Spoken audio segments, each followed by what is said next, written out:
Hi everyone, welcome to Rain's Kitchen and Garden. My name is Rain. In today's video, I'm making my version of Mulligatawny soup. This is an easy, delicious, and warming soup that originates from India. Let me show you how I make it. These are the ingredients that you'll need. You'll need 4 stalks of celery, 2 carrots, half a cup, that's 90 grams of butter. In this container, I have 3 tablespoons or 24 grams of flour. I'm using all-purpose flour, and 3 teaspoons or 8 grams of curry powder. You'll need 8 cups or 2 liters of chicken broth, 2 apples, 600 grams of your favorite fish, that's just under 1.5 pounds. I'm using haddock, that is wild caught. You'll need 2 pinches of powdered thyme, salt to taste, and 1 cup or 250 milliliters of heavy cream. I'm using 10%. The first step is to prepare our ingredients. Now I'm going to show you a little tip here because I'm still hobbled up here with my little splint on my finger, so I can only really use my one hand. And I have a piece of paper towel here, and I'm just going to wet it.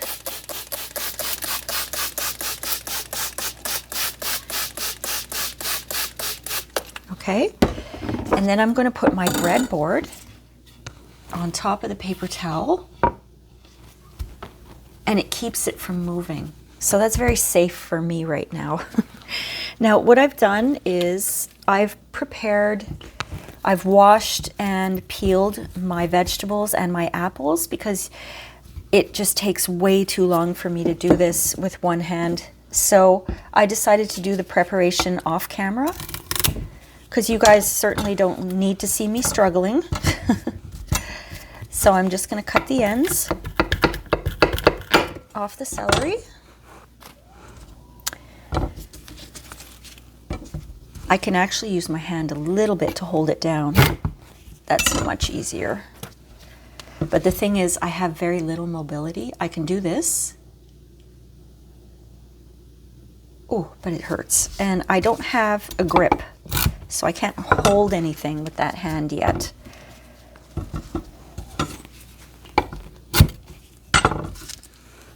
Okay.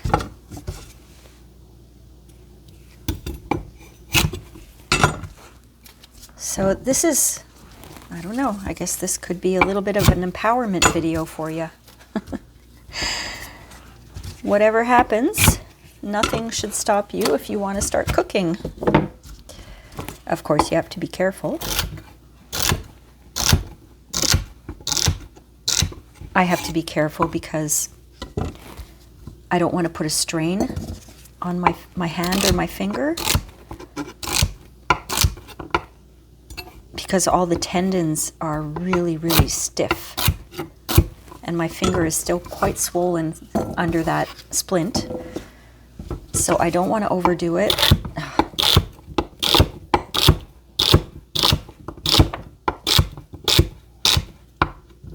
The last thing I want to do is tear a tendon.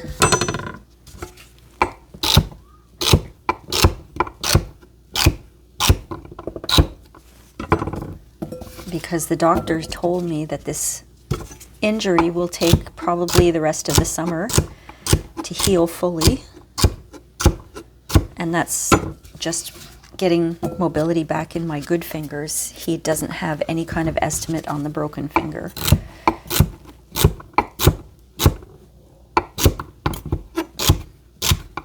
He said we have to take that appointment by appointment, so. But nothing can stop me. I will find a way. And the carrots actually are pretty easy as well to cut.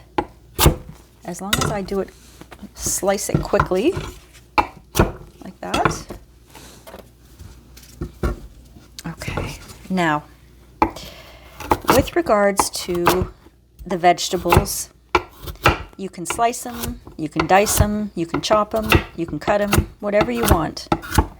I would say just try to keep the size uniform, although this soup simmers for quite a long time. So everything will be very nicely cooked.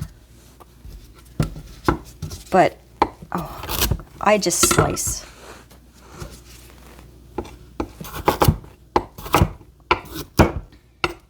Oh boy. If you hear me going, oh boy, that just means my hand's hurting a little bit, so I have to be careful. I usually blend this soup, actually. It's really nice blended. All right, I'm going to prepare my apples because I've got this all set up, but they're going in after. But I'm just going to get them all prepared. Now this is tricky, the first cut. There we go. If I have it flat, it's much easier to cut.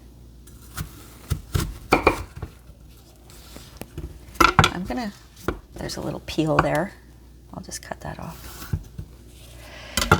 So yeah, even if you have an accident, you can find ways to still do the things you want to do. It reminds me of that commercial from, was it from the 70s or 80s for spray and wash? Accidents will happen with spray and wash, you're laughing.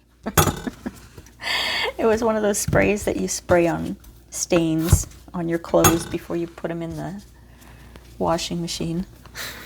I just thought of that. Now, the original recipe, let me just concentrate here. There we go. The original recipe also calls for onions. The traditional recipe, I should say. For digestive reasons, I don't eat onions anymore, but you could use 2 onions. And instead of fish, the traditional recipe calls for chicken. So you could use 2 chicken breasts. And the traditional recipe also calls for rice at the end. I think half a cup of rice would be good. I am not chopping these apples too small because they're basically going to disintegrate in the soup.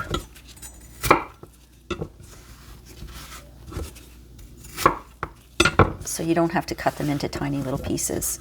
And plus, like I say, I usually blend this, so it doesn't really matter what size they are. All right, so my vegetables and my apples are all prepared. I'm going to set this aside and get to my pot.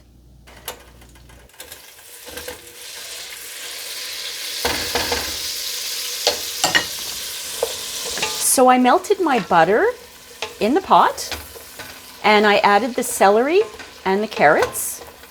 And I'm basically going to saute this mixture for 5 to 7 minutes with the lid on. I'm just going to bring it up to a bit of a higher saute. And then I'm going to put the lid on probably for about 7 minutes because I did cut my pieces larger than I normally do.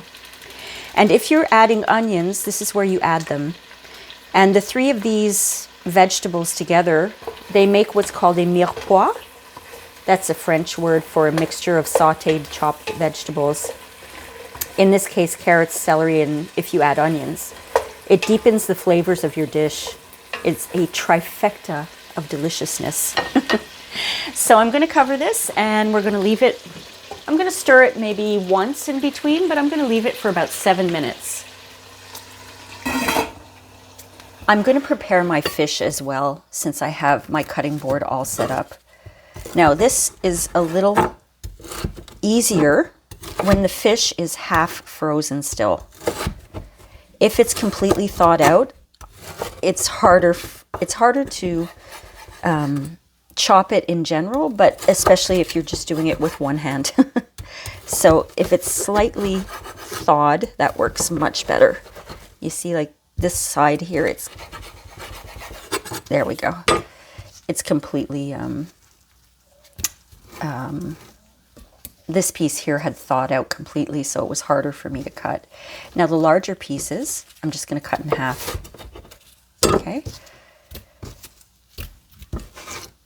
These are okay.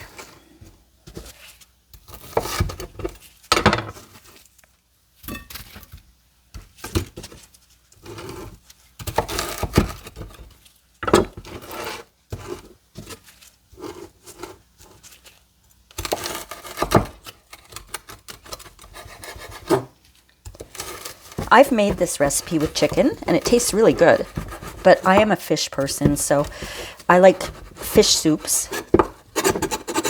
Oh boy, that was tough. I like fish soups, so as I mentioned, this time I'm using wild caught frozen haddock. I also use tilapia in this, and I've used cod in this as well, and they're all lovely. The haddock and the cod are more flavorful. The tilapia is very mild. It's a very mild fish. I'm going to try this also with bassa, which is, I believe, also called pollock. But I just love the taste of curry powder. I absolutely love it. Maybe I'm going crazy for it now because I haven't had it in a long time.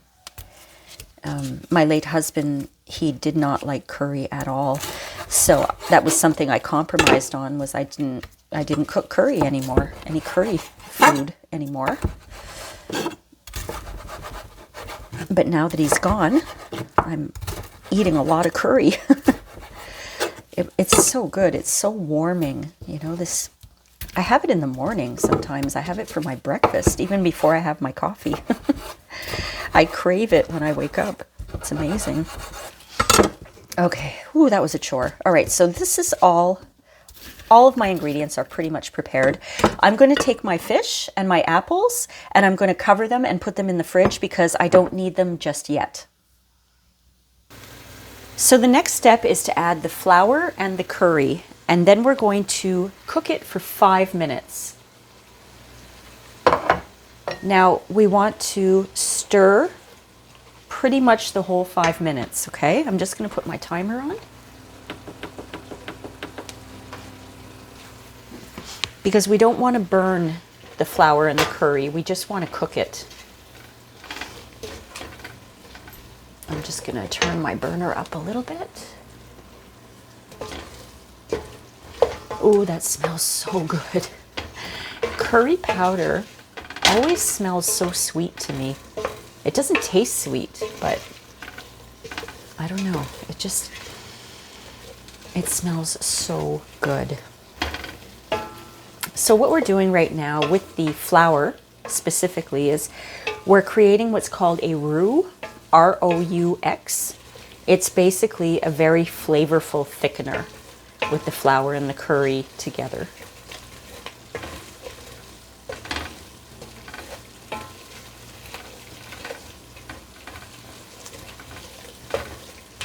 So I'm going to let this go for 5 minutes while I continue to stir. This is looking and smelling so delicious. So now it's time to add the chicken broth. Okay? I'm going to add the chicken broth and then bring it to a boil.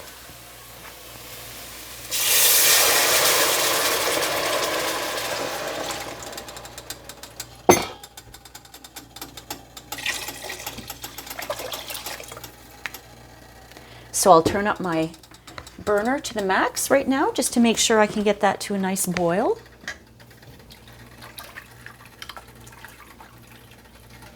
Mix really well. Want to make sure there's no little bits of curry and flour stuck to the bottom of the pot, because if there is, it'll burn and then you'll taste it burnt in the soup. So I'm just making sure everything is smooth on the bottom. My soup is now boiling, so I'm going to turn the burner down to minimum, and I'm going to cover this and simmer it for 45 minutes. My soup has been simmering for the last 45 minutes. It smells so good. I'm just going to turn the burner up a little bit because I'm going to add some more ingredients. I have my apples that I'm going to add. And I'm going to add the fish. I put my latex glove on so that I could do this with my hands because I feel like if I dump the fish in, it's just going to splash everywhere. So in goes the fish. And if you're using chicken, now is the time to put it in. Also rice, if you're using rice. Now is the time to put in the rice that you want to use. I think basmati would be a nice rice for this. I'm just not a fan of rice. I'm going to add 2 pinches of thyme. And I'm going to add about 2 teaspoons, I guess, of that pink Himalayan salt. I really love that. I'll give that a good stir.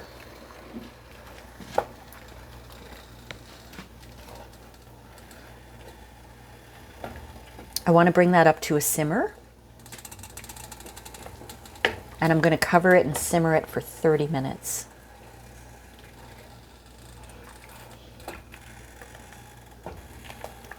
It's funny, while I was waiting for the first simmer to end, I actually went into my fridge and I ate the last of my last batch of mulligatawny soup. I just couldn't help myself, and I ate it right out of the Tupperware. Classy, huh? I'm sure more people do that than they want to admit. Okay, let's see. Is this hot enough to simmer yet?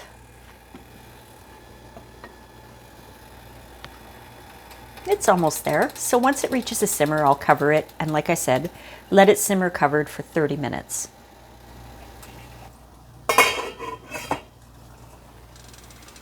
Well, my soup is all simmered and ready to eat. I'm so excited. Now, the last thing I want to do is add my cream. I've heated up my cream and I'm going to add it to the soup. You want your cream to be hot so that it doesn't curdle in the soup when you pour it in. Because if you pour it in cold, it will probably just, separate and it'll be yucky. It'll still be edible, but it'll be yucky. So there it is. That's what your mulligatawny soup is supposed to look like. Very, very yellowy orange, but creamy. I can't wait to taste this.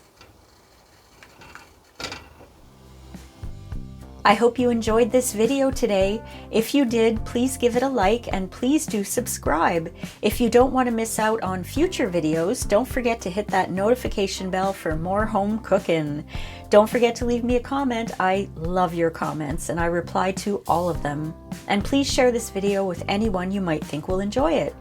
Thanks again for watching, my friends, and I'll see you next time on Rain's Kitchen and Garden. Bye!